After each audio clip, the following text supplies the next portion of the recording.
estudem a palavra por vocês mesmos, né? Não espere só na aula, porque aqui é onde nós vamos destrinchar, explicar, falar muitas coisas, mas não pode ficar só aqui na aula. Tem que ir se aprofundando para ampliar aí o conhecimento de vocês. Então nós vamos começar com uma primeira aula acerca da bibliologia. Essa bibliologia, nós vamos fazer aí uma introdução, tá?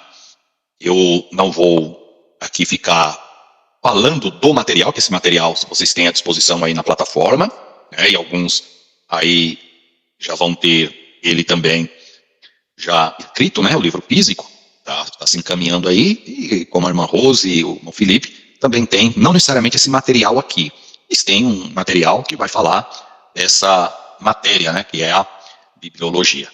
Então, irmãos, na nossa introdução a essa aula de bibliologia, a primeira coisa que nós vamos aprender é o termo Bíblia. Qual é o significado desse termo, né? A palavra Bíblia, ela vem da palavra grega biblion, e tem o significado de livros. Então, quando você fala a palavra, usa o termo Bíblia, você está se referindo a um conjunto de livros que forma um livro só. Então, a Bíblia, ela tem vários livros. A palavra Bíblia, então, como eu estava falando, o nome Bíblia se refere ao quê? A uma coleção de livros que totalizam 66, 39 do Velho e 27 do Novo. A palavra Bíblia é interessante, né? A palavra Bíblia não se encontra na Bíblia. Então você não vai ver nenhum texto bíblico falando e utilizando o termo Bíblia. Tem uma passagem, que é quando Paulo fala a Timóteo, segundo Timóteo, ele diz, Timóteo, quando você vier, me traga os livros, mas principalmente os pergaminhos. Então lá no original, livros, tem Biblion, e significa uma quantidade de livros. Então a Bíblia, quando nós falamos, é uma coleção de livros. Gênesis, Êxodo, Número, Deuteronômio, pulei Levítico, né? E assim sucessivamente, vai ter todos os livros. Então ela é uma coleção de livros condensada num único volume. Então a Bíblia, ela é o quê? Ela é a revelação de Deus para a humanidade. E o que significa a palavra revelação? Ela tem essa ideia de descobrir, de colocar à tona, né? Trazer à luz. Ela tem essa ideia de mostrar algo que estava oculto. E o que é que a Bíblia revela? A vontade de Deus para as nossas vidas. Então, Bíblia, ela é uma coleção de livros que revela principalmente a vontade de Deus para as nossas vidas. E tudo, irmãos, na Bíblia vai girar em torno dessa revelação de Deus para nós. E aí nós vamos ver que Deus tem alguns modos de revelação. Daqui a pouco, né, nas aulas seguintes, nós vamos ver aí alguns tipos de revelação de Deus. A primeira revelação é a revelação aí por meio da criação. O salmista diz que a criação revela a glória de Deus. Vamos ler, irmãos, pelo menos esses textos aqui, só para a gente reforçar essa ideia. Vou pedir aí ao irmão Pedro e também a irmã Rose, por gentileza, leiam aí Salmo de número 8, verso 3, e a irmã Rose, Salmo 8, verso 3, e o Pedro, Salmo 33, verso 6.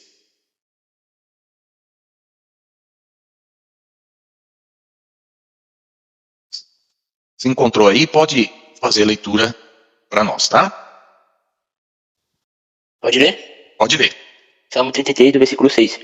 Mediante a palavra do Senhor foram feitos os céus, e os corpos celestes, pelo sopro de sua boca. É isso, vai falar aí da criação de Deus, né? Essa revelação através da criação de Deus, a glória de Deus manifesta através da criação. Salmo 33, verso 6. Eu é 8:3, né? Salmo 8:3. Isso, Salmo 8:3, desculpa. Quando vejo os teus céus, abra dos teus olhos, ao abrir dos teus olhos, a estrela, a lua, as estrelas que preparaste. Isso. Então, esses versos que vocês estão vendo aí vão mostrar o quê? A criação de Deus e como Deus se revela através dessa criação. É claro que depois nós vamos ver, né? Aqui está já nesse verso seguinte, ou nesse parágrafo seguinte, e essa primeira revelação, que é a criação, ela é, ou está dentro do que nós chamamos revelação geral. Então, tem a revelação geral e a revelação especial, que nós vamos ver com mais detalhes. E dentro da revelação especial, nós temos a revelação especialíssima, que é o quê?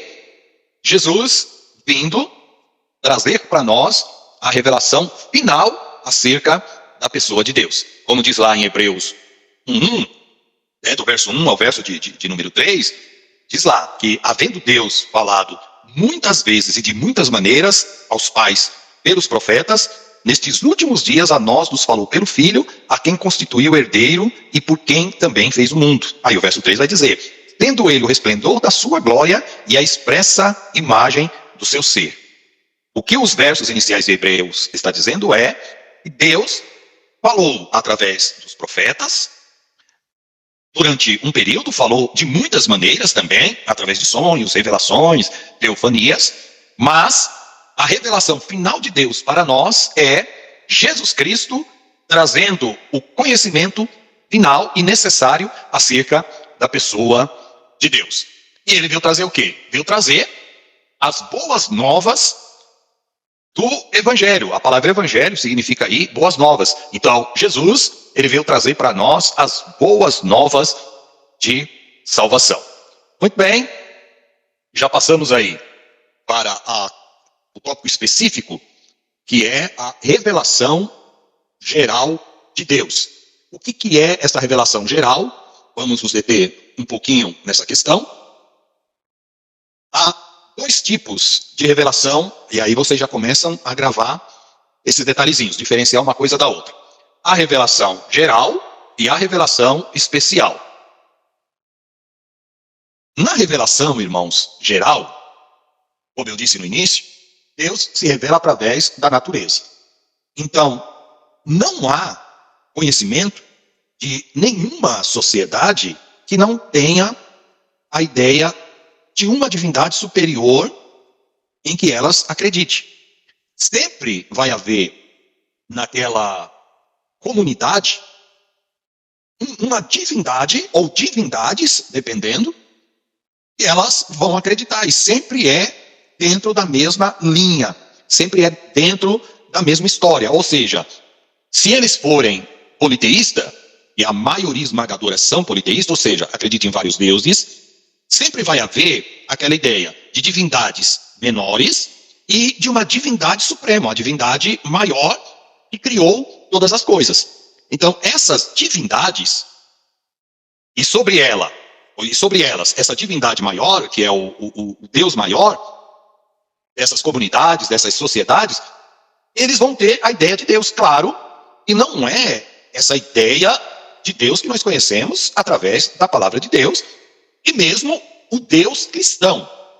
E quando eu falo aqui cristão, eu estou usando um termo genérico para nos referir aí aos espíritas, aos mormons, testemunho de Jeová, aos católicos e todas as outras religiões que têm a Bíblia ali como o seu livro sagrado e, de uma forma direta ou indireta, creem na pessoa de Jesus. Então, cristãos nesse sentido. Eles não têm a ideia do Deus cristão, mas eles têm lá a ideia de uma divindade. Então, se qualquer um de nós fôssemos aí visitar ou ter contato com qualquer tribo, não precisamos ir muito longe não. Aqui na selva amazônica, se nós pudéssemos ter o contato com uma tribo e nunca teve contato, vou abrir aspas aqui, com a civilização, né? Porque esse termo aí, ele é um pouquinho às vezes problemático, ter contato com nós, que nos consideramos aí seres civilizados.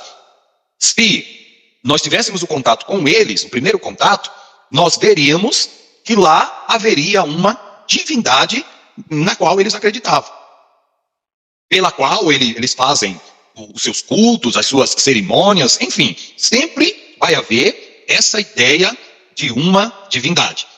E isto é considerado também uma revelação geral. Por quê?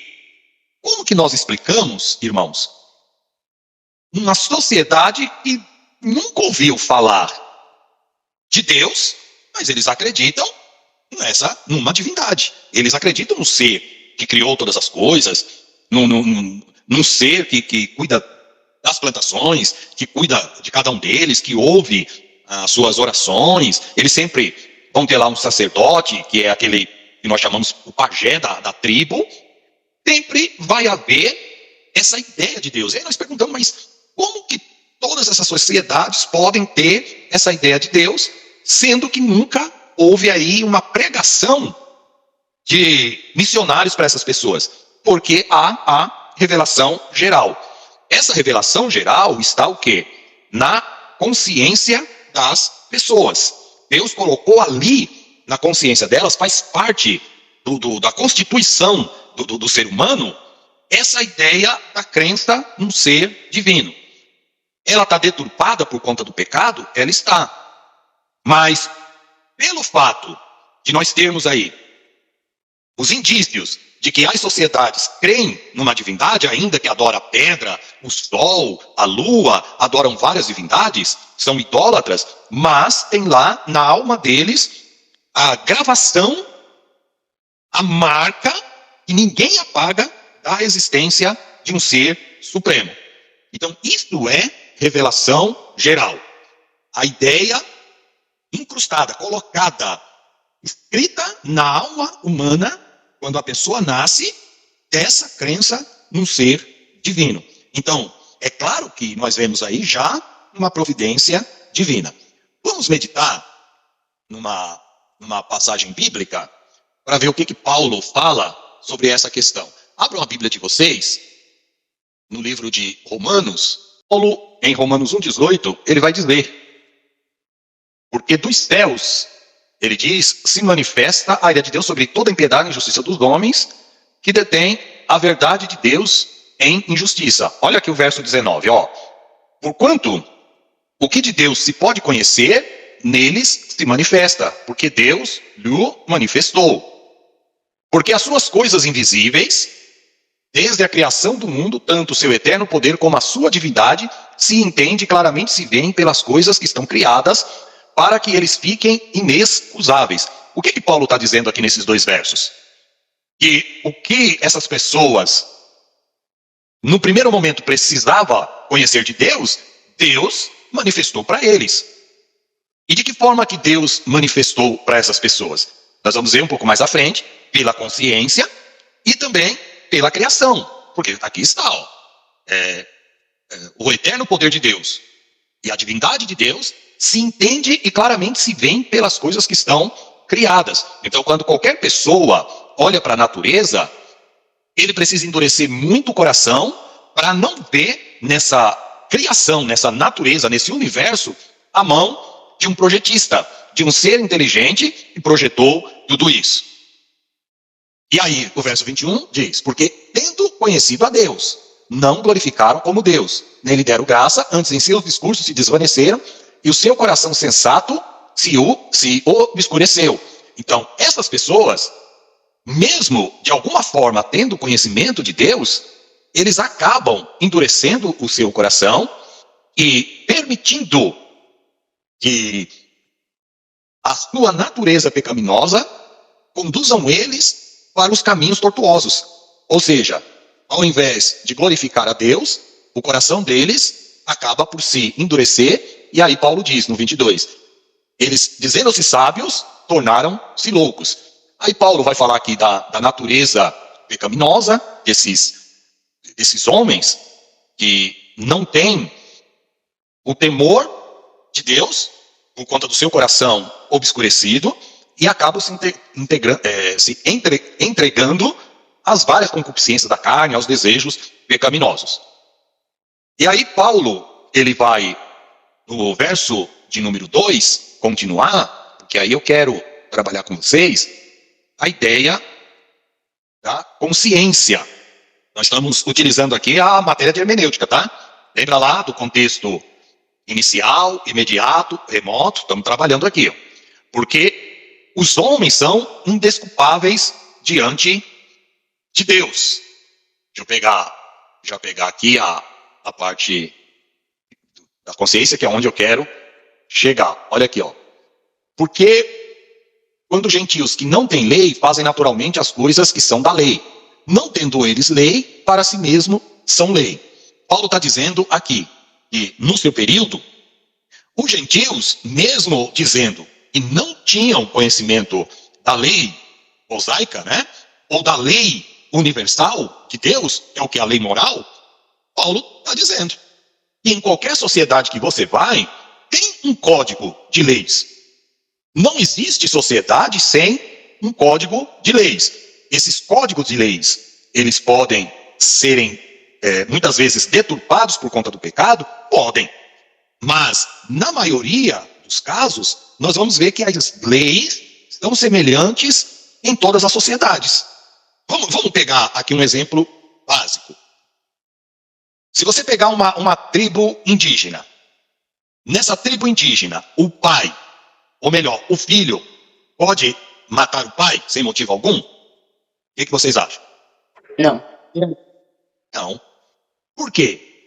Tem um código de regra, mesmo eles não conhecendo a Bíblia. Tem um código de regra lá na tribo indígena, que foi feito pela sociedade deles, dizendo o seguinte, ó, aqui na nossa tribo, o filho não pode matar o pai. Vai ter um código lá da tribo que um casal, uma família, não pode, de alguma maneira, viver ali em promiscuidade. Então, tem essas regras. E ninguém pode pegar o que é do outro sem a permissão. Eles têm regra para levantar, tem regra para ser o líder da sociedade, tem regra para casamento, tem regra para ter ali filhos, como que eles vão cuidar dos filhos, qual é a orientação dos filhos. Então, irmãos, de maneira geral, todas as sociedades têm regras. E se nós formos comparar essas regras dessas sociedades, nós vamos perceber que elas têm muitas semelhanças com as nossas regras. Aí nós perguntamos, eis aí a pergunta, quem que deu essas regras para essas pessoas? Sendo que eles nunca viram a Bíblia. O que vocês me responderiam? Aí na revelação geral? Revelação geral. E essa revelação geral está o quê? Colocada ali na consciência deles. Como disse Paulo aqui, ó. Né? Opa, deixa eu voltar lá na tela da Bíblia.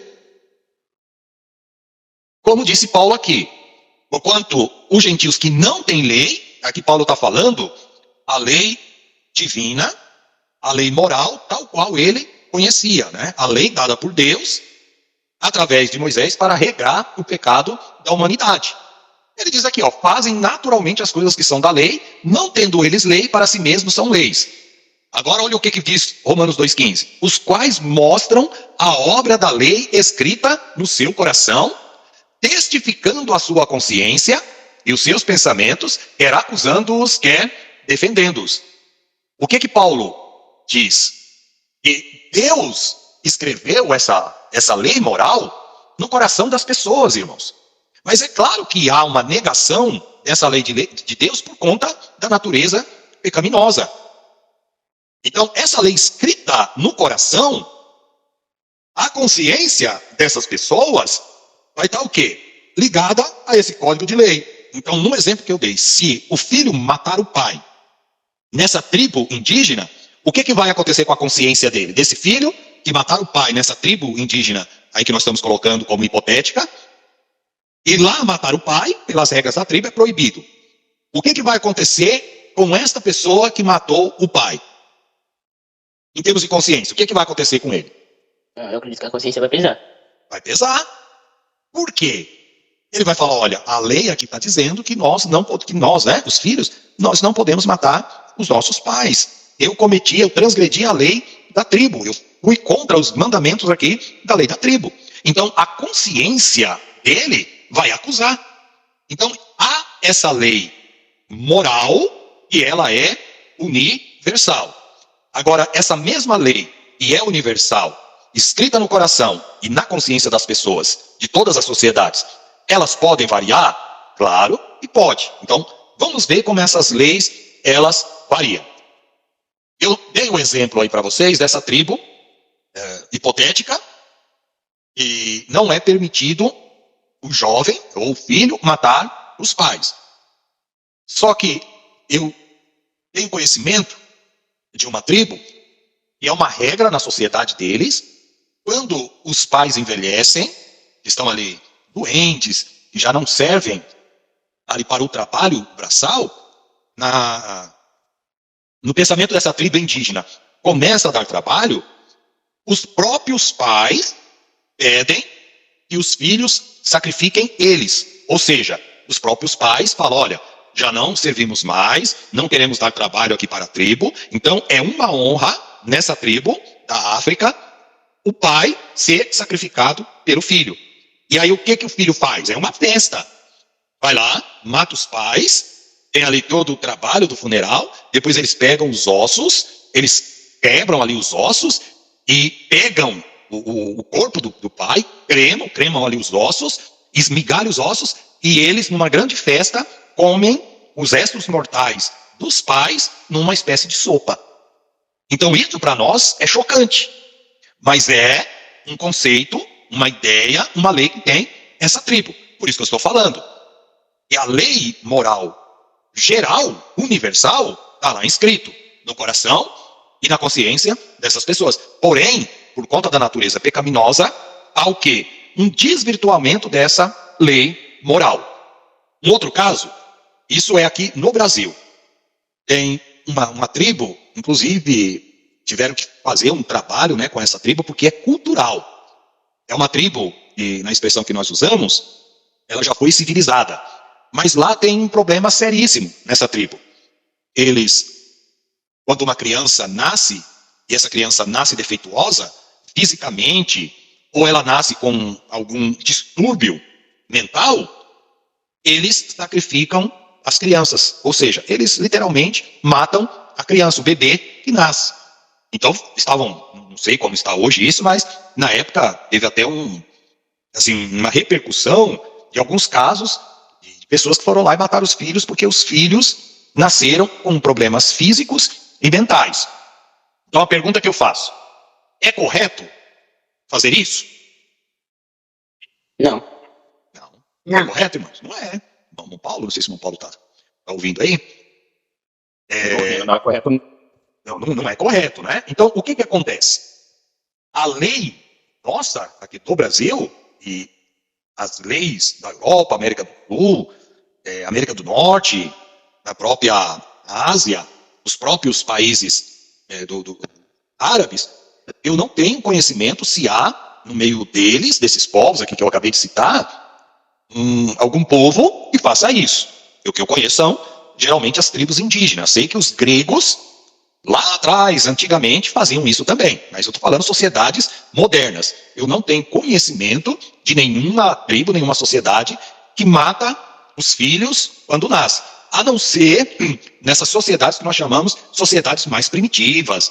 São os índios que não têm o contato, né, com a nossa cultura, essa cultura mais civilizada. Então, eu não tenho conhecimento disso. E aí que entra o que nós chamamos o quê? A deturpação do pecado. Então, porque o pecado deturpou a mente das pessoas, automaticamente eles vão fazer algumas coisas, ou muitas coisas, na verdade, contrária às leis divinas. Mas, de forma geral, o código de ética, o código moral, o código universal de Deus está implantado no coração e também na mente dessas pessoas, na consciência dessas pessoas. E aí talvez vocês possam me fazer a seguinte pergunta. Mas, pastor, e as pessoas que se declaram ateus? Como que Deus coloca lá no coração e na consciência? O Senhor disse ali que Deus escreveu, né, no DNA biológico, espiritual. Aí usamos o termo metafísico, né, para se referir aí à parte espiritual do homem. Deus não escreveu ali a crença na existência dele? Escreveu. Não, isso não muda. E como que pode ter muitos ateus? Como que pode ter pessoas que não acreditam em Deus? A resposta, irmãos, está na Bíblia. Se eu não me engano, Salmo 14, que vai dizer: diz o nécio no seu coração, não há Deus. É o primeiro ponto. Uma pessoa dessa, ele vai dizer para o coração dele, não a Deus. Olha aí como que é interessante o texto. Que o coração dele diz que há, mas ele luta contra essa ideia existente e latente ali na alma dele. Então, a irmã Carol vai falar, eu já vou dar a palavra para ela, deixa eu só concluir aqui esse pensamento. Então, o que acontece? Há, irmãos, uma luta contra a nossa própria essência. É natural. O que é lutar contra a própria essência? É natural que um casal, né, quando contrai ali o matrimônio, queiram ter filhos. Porque isso é algo divino, que é implantado no ser humano. Só que tem muitas pessoas que falam, não quero ter filho. De certa forma, ele está negando algo dentro dele lá por algum motivo e a gente não sabe. Um exemplo mais clássico ainda dessa questão é: nós somos projetados e programados com o nosso instinto de sobrevivência. Então, quando te jogam na água, se você não sabe nadar, você vai lutar até o último segundo para sobreviver. Por quê? É instintivo nós lutarmos pela sobrevivência, pela vida. Aí eu pergunto para os irmãos, se isso está na nossa essência, que é um instinto de sobrevivência, por que muitas pessoas cometem um suicídio? Porque eles estão negando a sua essência. Uma mãe, ela cuida ao instinto materno, e o paterno também é o quê? Cuidar do filho. Isso é essência. Isso está gravado em nós. Porém, há casos de mãe que abandonam os filhos, há casos de mães e pais que matam os filhos. Isso é o quê? Uma negação da própria essência. Então, um ateu, ele vai negar aquilo que está incrustado, escrito dentro da alma dele. Isso é a negação da essência. Tá? Vamos lá, irmã Carol, pode falar. Não, só queria fazer uma contribuição, porque quando eu era mais nova eu tinha muita dúvida, né, sobre como essa comunicação, né, sobre Deus era feita para esses povos primitivos, né, e com o tempo foi assentando a ideia, e é interessante ver como toda cultura, independente se ela é isolada ou não, de alguma forma, e aí a gente entende, né, que todos os homens, eles vêm de um povo só, né, a gente vem de Adão de fato, porque todos os povos, eles têm uma comunicação sobre Deus, né, seja ele o sol, seja ele a lua, eles sabem que existe um ser superior, mesmo que essa ideia fique deturpada. Quem ensinou para esses seres humanos, a tribo mais isolada do mundo, de que existia um ser maior? Porque se não tivesse essa ideia dentro do ser humano, que existe um Deus, independente da visão deturpada que eles tenham de Deus, mesmo que a gente enxergasse o universo, para começar, eles nem teriam noção da grandeza do universo, porque o mundo é o que eles veem ali, e o mundo é a tribo deles, e eles não têm noção que existem diversos países, que o Brasil tem uma dimensão continental, eles não têm essa noção. Eles não tinham, né? Vamos jogar lá na época que o Brasil ainda não tinha sido achado pelos portugueses. E eles não sabiam o que era o mundo, né? Eles não tinham essa noção moderna que a gente tem. Então, eles não tinham como saber dessa grandeza do espaço, dos planetas, não tinha essa noção. Tão apurada como nós temos, mas mesmo assim eles sabiam que existia um Deus, e para eles, né, Deus grandes, né, que aquela existência só era justificada porque existia algo cuidando das colheitas, cuidando das estações, cuidando da história, cuidando da saúde. Então é muito interessante que o homem, ele é um ser espiritual, ele, independente do que ele pense, não acredito na existência de Deus, você tem alguma coisa de espiritualidade dentro de você. Possa ser que alguma pessoa ela não tenha experiência nenhuma, pode ser, eu acredito que tenha isso, uma pessoa assim, mas ela é totalmente exceção, porque qualquer povo do mundo teve, a gente não conhece uma tribo que seja 100% sem Deus nenhum. Eles cultuam alguma coisa, seja uma estátua, seja uma manifestação da natureza, seja o vento, eles cultuam. E quem ensinou ao ser humano essa adoração? Por mais que seja uma adoração errada, de onde que veio essa necessidade do ser humano de adorar? E mesmo o ateu, ele diz que não acredita em Deus, mas qual que é o Deus dele? A própria razão, a própria ciência, a própria finitude. Então o homem, ele tem uma necessidade absurda de adorar alguma coisa. Então isso mostra tanto o quanto Deus está... É uma ligação direta, por mais que a gente não enxergue, Deus tá ali, e a gente tá tentando jogar essa adoração pra alguém. Se a gente tá querendo, se afastar de Deus, a gente sempre vai pegar um ídolo, né? Seja consumismo, seja entretenimento, seja qualquer coisa, a gente vai direcionar a nossa adoração pra alguma coisa. E isso ficou mais interessante ainda, porque eu tava assistindo uma palestra, na verdade, de um professor que estudava tribos indígenas do México. E lá no México, é mais ou menos o que aconteceu aqui no Brasil. Eles têm esse sincretismo, né? Aqui no Brasil a gente tem das religiões de matriz africana, né? A entidade ali da religião da matriz africana tem um correspondente católico. Mais ou menos o que acontece lá no México. O Deus indígena tem um correspondente católico. Aqui no Brasil nós temos a Aparecida, no caso. Eles têm Guadalupe lá. E aí, o que eu acho interessante é que esse professor estava ensinando como era a visão da criação do mundo para algumas tribos indígenas do México. E eles acreditavam que os deuses lá criaram, tinha um deus específico, criou o ser humano a partir de vários materiais. E eles tinham um ser humano criado a partir do barro, só que não deu muito certo essa tentativa. O ser humano que deu certo, que no caso seria a humanidade, né, foi o ser humano criado a partir do milho. Aí você pensa, quem ensinou isso pra eles? De onde que veio essa história de que o ser humano foi criado a partir de alguma coisa? Que teve um deus no universo que criou um ser humano a partir de uma matéria, deu vida pra ele e esse ser humano se desenvolveu como sociedade. A única coisa que explica é, em algum momento da história da humanidade, lá de Adão, o evangelho foi pregado para essas pessoas. Foi sendo perdido conforme as gerações foram passando? Pode ter sido, quer dizer, óbvio, foi perdido. Mas em algum momento eles tiveram contato com esse evangelho. E o que é lindo, né? A gente imagina que ali de Adão, a humanidade sendo povoada, o mundo sendo povoado, as pessoas se espalhando sobre a face da terra, mas elas tinham aquela tradição oral das histórias que o primeiro homem contava e passava para o segundo, passava para o terceiro e assim sucessivamente. É muito interessante ver que a história de Adão não é uma fábula, não foi uma história que Deus usou, uma alegoria. Não, Adão foi real, a gente foi criado, o primeiro ser humano foi criado a partir do barro. E é daí que a gente vem. É muito interessante ver essa comunicação sobre todos os povos da Terra. Irmãos, alguém quer falar alguma coisa em cima do que a irmã Carol contribuiu aí? Alguma dúvida? Quer acrescentar? A matéria saiu da tela porque aqui o telefone tocou e caiu um pouco. Mas é só a irmã Rose que está sem? Eu também tô, mas é porque eu fiquei em espera em um momento e eu acho que é aquela permissão, né, que o senhor tem que ir. Espera aí, então eu vou fazer o seguinte. Então, em cima do que a irmã Carol falou, a gente pode pegar e falar da revelação geral de Deus, que é através da natureza, a revelação da consciência, e trabalhar essa ideia, como que povos tão diferentes, sem nunca terem contato, como que esse pessoal pode ter essa ideia? E como a irmã Carol falou, vocês vão ver que é meio que parecida, né? De onde que veio o ser humano, quem criou o ser humano, a forma com que o ser humano foi criado, vai ter aí, claro, as diferenças, mas a essência permanece a mesma. Ou seja, houve um ser maior que o homem, mais inteligente, mais poderoso, que criou esse homem. Então vamos pegar, irmãos, eu vou compartilhar, por isso que eu não me preocupei com a questão da irmã Rose nem da Carol, porque eu já ia compartilhar essa tela com vocês aqui, para a gente ampliar essa ideia que a irmã Carol ela colocou. Olha como é interessante essa questão. Nós temos aqui Adão, consequentemente a sua esposa Eva, e gerou Abel, Caim e Sete. E é claro que Adão e Eva geraram filhos e filhas. Nós começamos a pensar aqui, irmãos, o seguinte. Espera aí.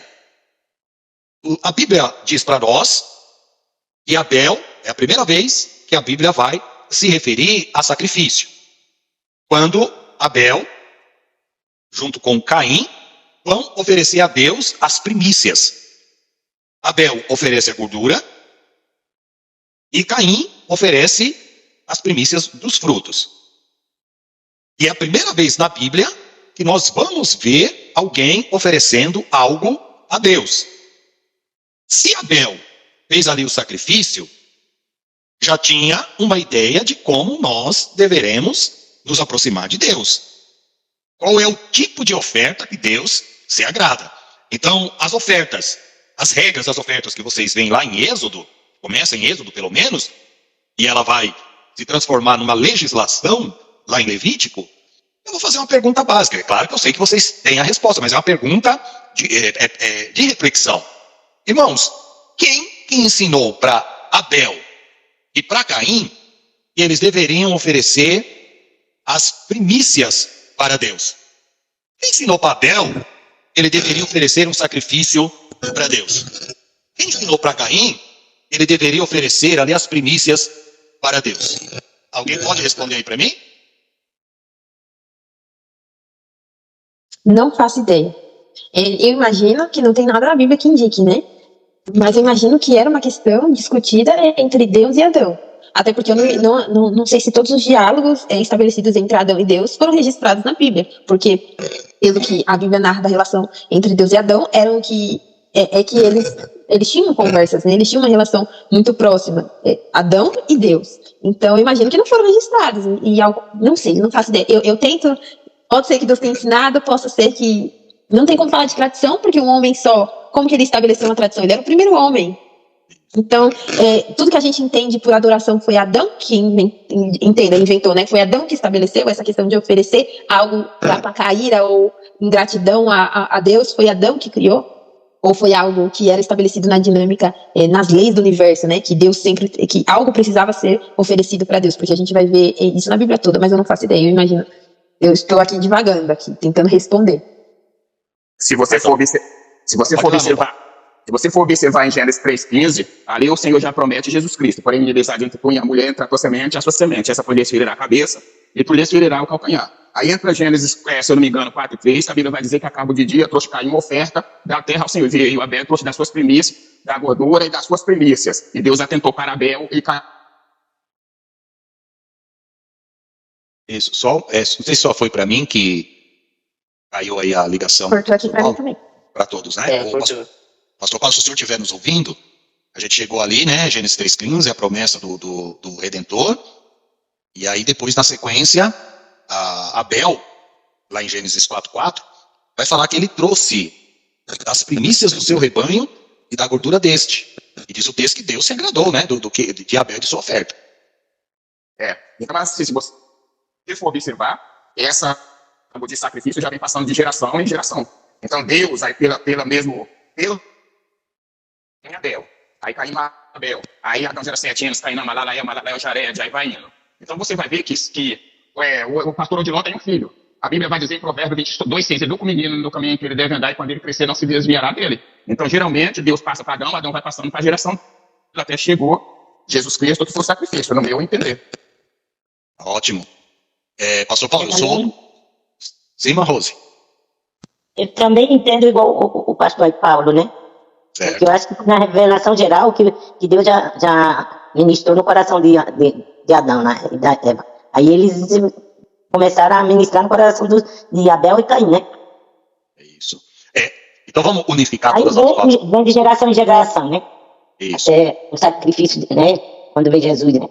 Isso. Que agora estamos na graça, né? Ótimo. Irmãos, vamos unificar, então, todos os pensamentos aí, que de certa forma, todos estão corretos nas suas falas. Eu vou começar pela contribuição da Carol. Não dá para nós afirmarmos categoricamente, porque não tem nenhum texto na Bíblia dizendo que Deus ensinou tudo para Adão como deveria ser ali a adoração. Então você não vai achar um verso bíblico direto, explícito, dizendo isso. Mas, por inferência, ou seja, de forma indireta, nós podemos chegar à conclusão que o pastor Paulo chegou, que a Carol ficou na dúvida, mas ela, né, meio que, eu acho que pode ser isso, que é o quê? É a ideia, irmão, exatamente de Deus ter passado para Adão, para que Adão passasse para as outras gerações, porque a partir do momento, a Bíblia, é claro, não vai registrar tudo, né, todos os detalhes, mas a Bíblia me dá a liberdade, e a gente pode pegar alguns versos para balizar isso que nós estamos falando aqui. Como o pastor Paulo citou Gênesis 3,15, que vai falar da promessa do Redentor, eu não acredito que só ficou naquilo ali. Né? A Bíblia não registra todos os detalhes. Mas eu acredito piamente que Deus começou, dentro ali daquela promessa, a falar muito mais coisas para Adão e para Eva. Falou, olha, vocês agora, para se aproximar de mim, vocês vão ter e oferecer sacrifícios para que eu possa aceitar a adoração de vocês. A única forma agora de chegar até a mim é através da morte de um inocente, e vai morrer no lugar de vocês, é um animal. Vocês vão fazer dessa forma, eu quero a parte da gordura para mim. E vocês vão ver isso lá em Êxodo e muito mais em Levítico, Deus pedindo a gordura dos sacrifícios e Abel já fazendo isso muito antes da lei de Moisés. O que foi isso, senão o próprio Deus? Mas vamos voltar um pouquinho antes, para a gente reforçar o porquê que nós podemos afirmar que este conhecimento de como se aproximar de Deus foi dado pelo próprio Deus a Adão. Voltem aí, se vocês estão aí no livro de Gênesis, vamos voltar lá na Bíblia. A tela de vocês está a Bíblia ou a apostila? Não, está lá a imagem, né? Daqui a pouco nós voltamos lá na imagem. Então deixa eu compartilhar aqui a Bíblia de novo, para nós fazermos uma coisa interessante aqui. Vamos voltar um texto antes, para a gente provar que dá para nós chegarmos ao raciocínio que o irmão Paulo tinha feito, o raciocínio que a Carol, de certa forma, tinha feito, que a Rose, e com certeza aí o Felipe também, imaginou essa questão. Gênesis, o capítulo 3, vamos lá pegar o verso 15, que foi o que o pastor Paulo citou. Todo mundo conhece essa questão. Deus, é Gênesis 3,15. Vamos lá, Gênesis 3,15, vai ter aí a promessa do Redentor, o castigo, né, por conta ali do pecado, e aí, andando um pouquinho mais nesse verso 3, chegando no verso 21, tem o quê? Uma tipologia linda, irmãos, nesse verso aqui. E Eva, e também o próprio Adão, nos versos anteriores, lá bem no início, eles perceberam que estavam nus, no verso 7, e cozeram, né? Fizeram, costuraram. Ó, uma Rosa, a senhora que domina aí, ó. Pegaram lá, a Bíblia vai dizer, folhas de figueira, cozeram, não sei de que forma foi isso, e fizeram para si aventais, ou uma vestimenta longa. A vestimenta do verso 7, quem fez? Adão e Eva, cada um fez uma vestimenta ali, e cobriram a nudez deles. Muito bem. Passa toda a parte do verso 15, e aí chega no verso 21, Deus vai lá e faz túnicas de peles e veste tanto Adão como Eva. Túnica é uma vestimenta longa, uma espécie de camisola. E essa túnica foi feita de peles. De onde que se tira a pele, irmãos? Do animal? Do animal. Do animal.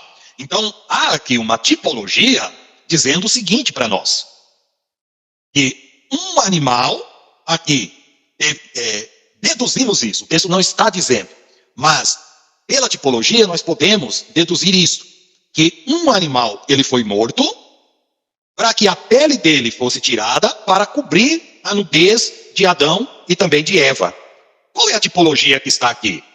E quando Adão e Eva tentam cobrir a nudez deles, o pecado deles, a vergonha deles, com as próprias vestimentas que eles mesmos fizeram, ali está representando o que tipologicamente? Adão e Eva querendo se justificar diante de Deus. Eles mesmos querendo dizer, falar, não, nós cometemos o nosso erro e nós vamos consertar o nosso erro. Então nós vamos agora nos aproximar de Deus, só que nós estamos nus e eu estou com vergonha. Então como que nós vamos nos aproximar de Deus dessa forma? Então nós vamos fazer o seguinte, nós vamos nos cobrir. Aí vem Deus, faz todo o processo da promessa para eles, e Deus não poderia deixar Adão e Eva com os aventais que eles tinham feito? Já não estavam cobrindo ali a nudez deles? Por que Deus não deixou? Porque Deus já queria mostrar e ensinar para Adão e Eva que para cobrir agora a nudez espiritual, não era o homem que cobriria, mas era o próprio Deus que tamparia a nossa nudez espiritual diante dele. Ou seja, seria o próprio Deus que cobriria o nosso pecado. E para fazer isso, Deus já estava ensinando eles. Olha a pedagogia de Deus aqui. Dizendo para eles o seguinte, falou, olha, alguém vai ter que morrer para cobrir a nudez de vocês. Deus vai lá, entendemos que um animal é morto para que Adão e Eva pudessem entender que um animal inocente ia ter que morrer para retirar desse animal a pele dele para cobri-los. Aqui já começa Deus mostrando para eles qual seria o método que Deus usaria para cobrir a nudez do ser humano, a maneira pela qual o ser humano chegaria diante dele, como Deus aceitaria os sacrifícios do ser humano. Então, no meio desses versículos, que é claro, Moisés, Deus não revelou todos os detalhes para Moisés, então nós percebemos que entre esses versos aqui, Deus deve ter conversado muito mais do que só essas questões aqui com Adão. Então Deus deu uma cartilha para Adão. E aí vocês falam, não, pastor, mas está muito solto esse texto de Adão, de Deus matando aqui implicitamente um animal para retirar a pele desse animal, fazer túnicas, vestimentas para Adão e para Eva. Aqui foi, irmãos, no início do mundo, sim ou não? Sim. Sim. Então, aqui foi no início do mundo. Então vamos ver uma referência linda. Abram a Bíblia de vocês. Deixa eu ver se eu acho o verso aqui. Lá no livro do Apocalipse. Essa referência cruzada aqui não tá legal. Espera aí, deixa eu ver aqui.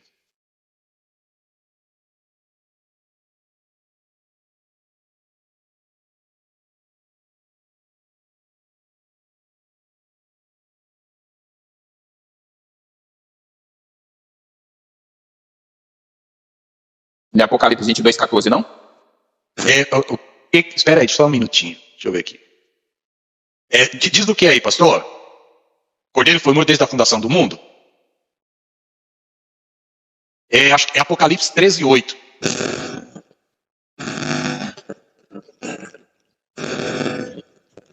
Apocalipse 13, 8. Lê para nós aí.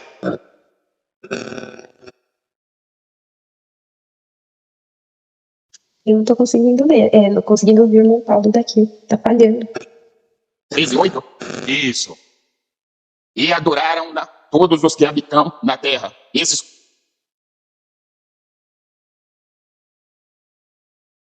O pastor cortou o teu microfone, o finalzinho do verso aí. Mas vamos lá.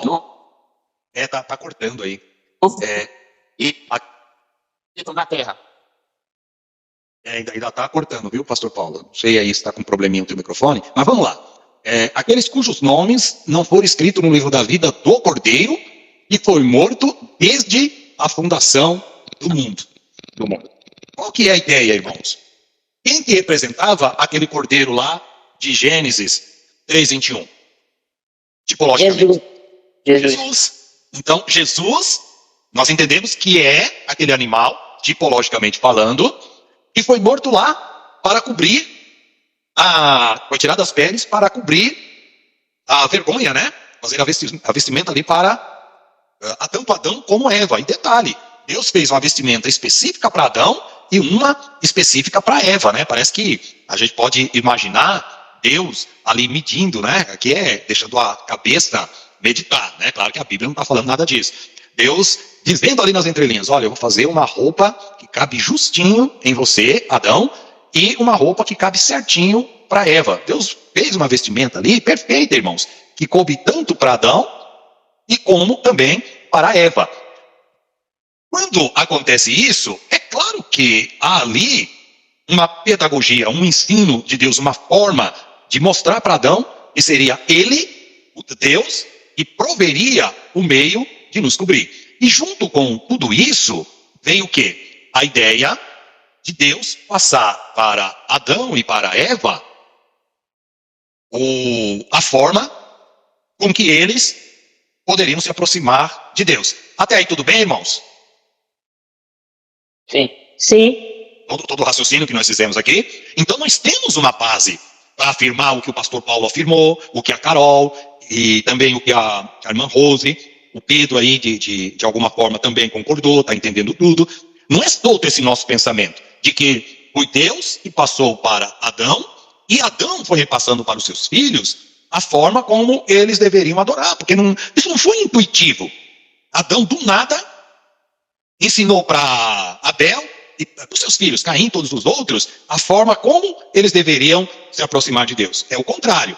Foi Deus quem decretou as leis de como eles deveriam se aproximar dele.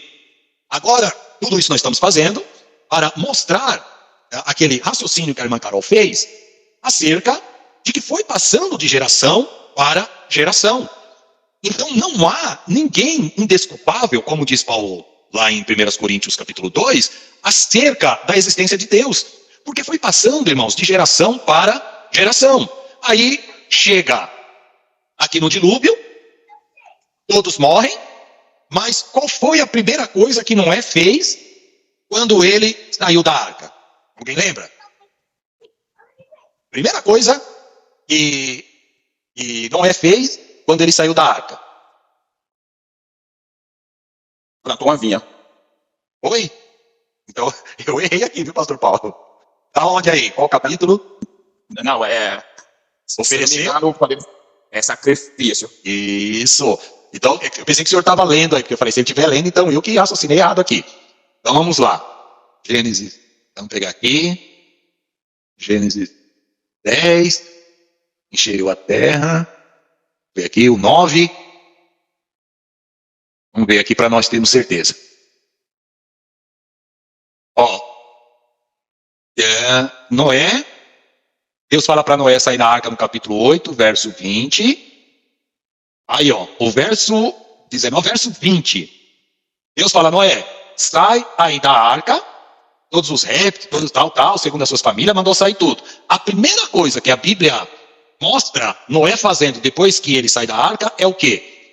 Levantar um altar e pegar dos animais limpos e de aves limpas e oferecer holocaustos sobre o altar. Então, a linhagem, né, ela continuou. Ela não parou ali. Essa linhagem da ideia de Deus, mostrando a forma como ele deveria ser conduzido, foi mostrado ali. Então, a primeira coisa que Noé fez quando saiu da arca foi levantar um altar e oferecer sacrifícios a Deus. E para nós encerrarmos aí essa parte, volte aqui na tela. De Noé vem Sem, Cão e Jafé. E olha aqui, ó, de Caim descenderam aí os inimigos de Israel, da linhagem de Jafé, um outro povo, e da linhagem de Sem, um outro povo, de onde veio Abraão e, consequentemente, Jacó, que depois mudou-se para Israel, e veio até chegar a Jesus. A pergunta final que eu faço para vocês, para nós irmos para o intervalo. Lembre-se, no dilúvio morreram todos. Não ficou ninguém, exceto a família de Noé. É óbvio, se só ficou a família de Noé, automaticamente, irmãos, todas as pessoas que descenderam de todas as nações vieram de quais filhos de Noé? Todas as pessoas. A humanidade todinha que nós conhecemos hoje, descenderam de quantos filhos de Noé? Dos três. Sem Caim e Jafé. Sem, Cão e Jafé, dos três, porque só tinham os três, né? A Bíblia não fala mais que Noé, né? Teve mais filhos. O que nós entendemos aqui é somente que esses três geraram toda a humanidade. Então, se Noé passou, ensinou, aí entra o que o irmão Paulo falou, Provérbios 22:6, ensina a criança no caminho que deva andar e até quando envelhecer, não se desviará dele. Todos esses conceitos, eles tinham essa noção de passar de geração para geração. Então, Cã passou para toda a sua geração. Jafé para toda a sua geração. E Sem também para toda a sua geração. E esses três estão ligados a quem? Estão ligados a Adão. Só para vocês terem uma ideia, irmãos. Noé, às vezes a gente pensa que Adão está muito distante de Noé. Mas não está. Sabe qual é a diferença em termos de anos aqui de Adão para Noé? 130 anos. Ou seja, quando Noé, ali, eu não lembro se dá para calcular a idade que Noé tinha, me parece que não é possível, mas me parece que na genealogia, se você fizer o cálculo lá, quando Noé nasceu, fazia ali 100 anos ou 130 anos que Adão havia falecido. Porque Adão viveu muito tempo. Então ele foi passando, imagina, e diz a Bíblia que ele teve filhos e filhas. Então vocês imaginam quantos ensinamentos foi passado para esses filhos. E imagina o questionamento que eles faziam também, né? Pai, perguntando para Adão, os netos, bisnetos, perguntando ali para o avô. Vô, mas como que é? Como que o senhor falava com Deus? O que Deus disse para o senhor? Olha, meu filho, foi assim, assim, assim. Mas por que vocês desobedeceram? É meio que aquela história, né? Eu não vigiei e comemos do fruto. E o que Deus falou? Olha, Deus falou que tem que ser assim agora. Eram essas conversas que Adão tinha com seus filhos, netos, bisnetos e tataranetos. Tudo bem? Então vamos fazer um intervalinho agora. E pós-intervalo, quem tiver aí alguma colocação e alguma dúvida, pode colocar, perguntar, e a gente, na medida do possível, vai respondendo, tá? Eu vou compartilhar com vocês agora a nossa apostila, né? Nossa apostila não, nosso livro didático, para nós avançarmos na nossa aula. Então vamos lá. Nós temos essa revelação geral de Deus, que começou lá com Adão, e essa revelação, ela é chamada mediata e imediata. Então, Salmo 19 primeiro, nós temos aí: os céus manifestam a glória de Deus e o firmamento anuncia a obra das suas mãos. O firmamento, as obras de Deus, dão testemunho da própria existência de Deus. Eu não sei se os irmãos já tiveram assim uma experiência parecida com a minha, mas eu tive a oportunidade de ir ali em Foz do Iguaçu, onde tem as cataratas do lado brasileiro.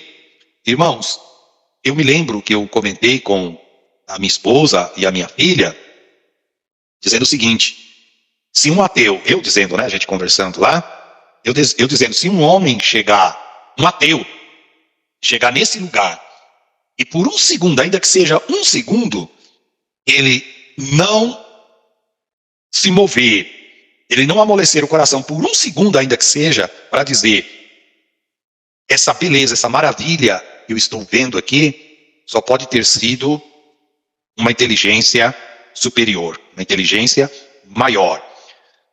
Nós não vamos falar desses detalhes, porque nós vamos trabalhar essa ideia, né?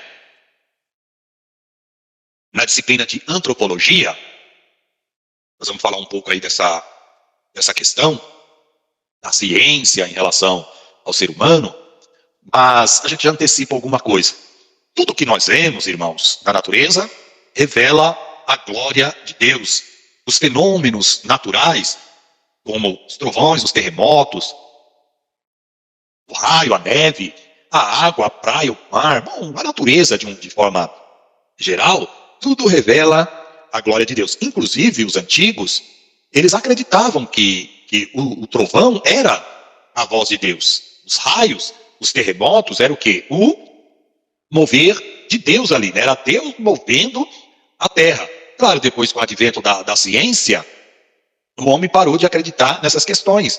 Mas para ver o quanto para os antigos, a revelação geral, ela era importante. E aí nós temos a revelação imediata. Tá? Lembre-se sempre, nós temos dois tipos de revelação. Ela é dividida, né? Em revelação mediata e revelação imediata. E faz parte, essas duas subdivisões, faz parte da revelação geral.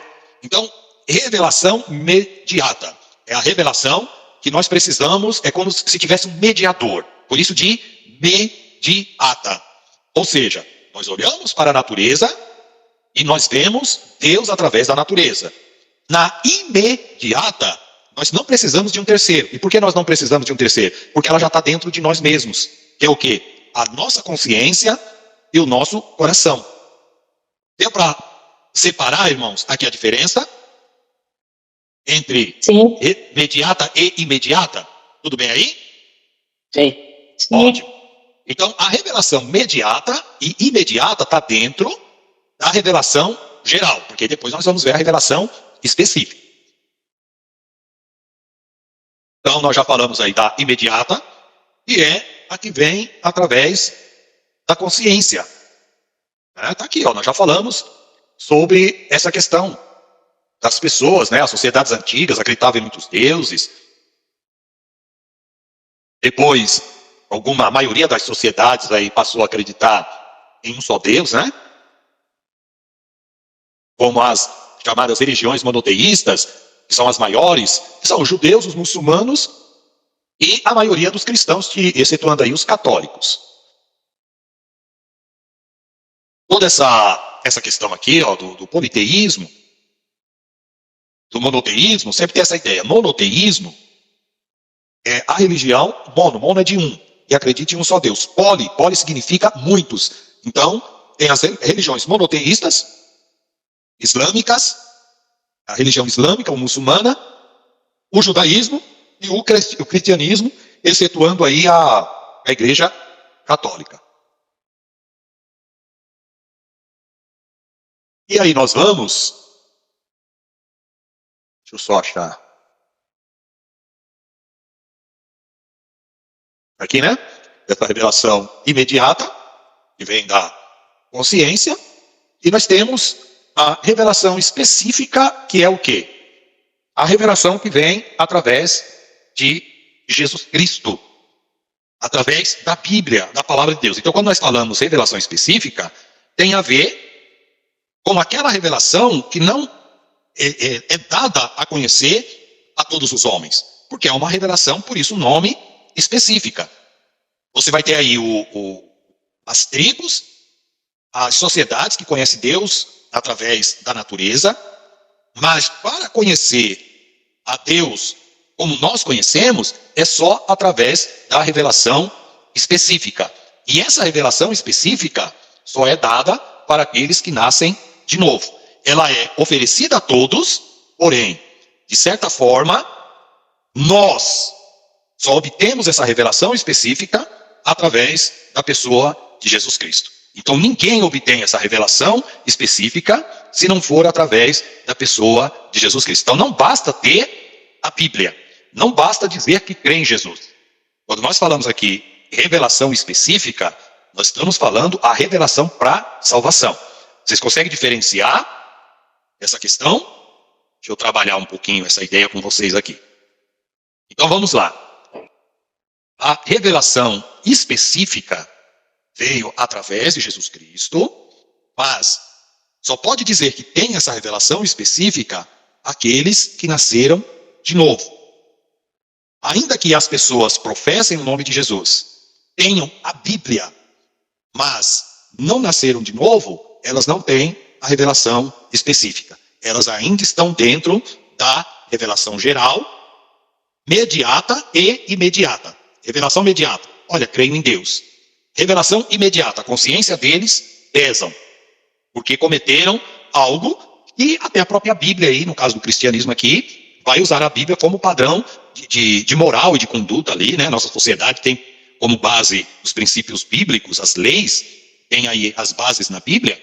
Então, qualquer pessoa que fere alguma lei moral aqui no nosso país, direto ou indiretamente, ela vai estar ligada a questões morais da Bíblia. Alguma dúvida, irmão, sobre essa questão? Todo mundo entendeu aí? Sim, Sim. só para complementar, parece uma coisa que aparece com o Nabucodonosor, né? Que ele reconhecia, como nós estávamos estudando essa semana lá no estudo, semana passada, que Nabucodonosor ele reconhecia o Deus de Israel, só que como ele colocasse uma hierarquia, como se o Deus de Israel estivesse acima de todos, só que ele ainda acreditava em outros deuses. Tanto que vem os nomes, né, dos amigos de Daniel, que é mudado. Exatamente. Então, olha aí, ó, Nabucodonosor, ele ainda permanecia com a revelação geral. Mas aí, Pedro, quem ali da corte dele, e é claro, não vai ter como eu não citar, porque senão você vai pensar só nos babilônicos, mas tinha um grupo de pessoas ali que foram levados cativos para a Babilônia, um grupo de jovens que tinha a revelação específica de Deus. Quem eram esses jovens? Eu conheço sobre os nomes que foram mudados depois. Isso pode ser. Quer dizer, é Ananias, Misael e Azarias. Exatamente. Sadraque, Mesaque, Abdenego e Daniel, né, que eram os nomes judeus. E os nomes que Pedro citou eram o quê? Os nomes babilônicos. Então, quem tinha essa revelação específica era Daniel e seus amigos. Agora, Nabucodonosor, ele tinha essa revelação geral. Ele acreditava naquelas divindades e ele, como bem disse aí o Pedro, ele colocou o Deus de Daniel, ele não chamou Deus do Deus dele, ele chamou Deus de Daniel acima dos outros deuses, mas continuou na idolatria. Aí depois teve que comer capim, comeu capim porque teve lá a revelação, reconheceu a superioridade de Deus, mas mesmo assim não se converteu. Irmãos, nossa aula chegou ao fim. Na nossa aula próxima, quarta-feira, nós vamos já pular aí para os idiomas da Bíblia. para nós conhecermos aqui, ó, muita coisa interessante, as questões da Bíblia hebraica, a Bíblia grega, esse texto maçorético, nós vamos começar a entender essas questões do aramaico. Isso é muito importante para a gente sempre ter aquela ideia de que a Bíblia, apesar de ser traduzida para o português, mas o português não é a língua original em que essa Bíblia foi escrita. E aí nós vamos ver alguns detalhes. Eu vou orar aqui para nós encerrarmos a nossa aula e quarta-feira nós damos prosseguimento. Oremos a Deus. Senhor, estamos gratos a Ti, mais esta abençoada aula que o Senhor nos concedeu, por mais este início de semana, que o Senhor possa abençoar a todos os alunos que aqui estiveram, aqueles, ó Deus, que por algum motivo também não estiveram, que o Senhor possa abençoar, dar condições para que possam estar aqui na próxima aula, para juntos, ó Deus, trocarmos experiências, trocarmos conhecimentos e crescermos na graça e no conhecimento da sua pessoa. Pedimos a Ti, Senhor, nos dê uma noite de sono abençoada, restauradora, para a glória do Teu nome. Amém.